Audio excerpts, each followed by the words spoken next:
Alright, let's dive into this Royce Keys situation because, honestly, it's a perfect example of how WWE blurs the line between reality and theater, and why that's both brilliant and frustrating for fans. So, here's what happened. Last week on Raw, Jacob Fatu absolutely obliterated Royce Keys in a street fight that ended with Keys getting wheeled out on a stretcher. Michael Cole announced a bruised larynx and a cervical strain. Sounds terrifying, right? But wait, Dave Meltzer, who's basically the oracle of wrestling intel, says it's all smoke and mirrors. No real injury, just a storyline angle. And that's where things get really interesting. Let me break this down. First off, why fake an injury? Well, WWE's been doing this for decades. Think back to Stone Cold's neck issues or even Roman Reigns' retirement angle. It's a storytelling tool. But here's the twist, Royce Keys is a 41-year-old rookie in WWE terms. He signed in January, debuted at the Royal Rumble, and only just started appearing on TV 2 months ago. So, from my perspective, this angle feels like WWE trying to fast-track his credibility. Getting injured by a guy like Fatu, who's built as this unhinged monster, immediately elevates Keys as a tough guy who can hang in brutal matches. But does it work? Maybe, but it also risks making him look like a victim if they don't pivot quickly. Now, let's talk timing.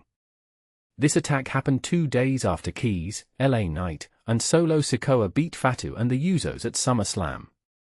So, why turn around and have Fatu destroy him? One theory, WWE wants to keep Fatu relevant as a solo act after that loss. But another angle, pun intended, is that they're setting up a long-term feud. If Keys recovers and gets revenge, it's a classic comeback arc. But here's the thing, fans see through these fake injuries 90% of the time. What many people don't realize is how much this reliance on injury angles makes actual real-life injuries less impactful. When a wrestler genuinely gets hurt, the audience might shrug and say, "Oh, it's just another angle." That's a problem. And let's not ignore the elephant in the room, Royce Keys' age. 41 is old for a rookie in WWE, where they usually want to sign someone in their late 20s. Does this angle make him look strong, or does it expose that WWE hasn't figured out how to use him yet? Personally, I think they're overcomplicating it. Instead of putting him in high-risk matches right away, why not build him as a strategist?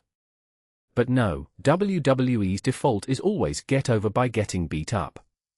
It's lazy writing, but hey, it works for casual fans. So, what's next? If this is a work, Keys should return ASAP and flip the script on Fatu. But if they drag this out, he'll fade into irrelevance. The bigger issue here is WWE's reliance on shock over substance. This raises a deeper question, can they innovate storytelling without relying on fake injuries or overly complicated twists? Maybe not. But until they do, we'll keep getting moments like this, dramatic, sure, but ultimately hollow. Let me know what you think, is this angle smart booking or a missed opportunity? Drop your takes below.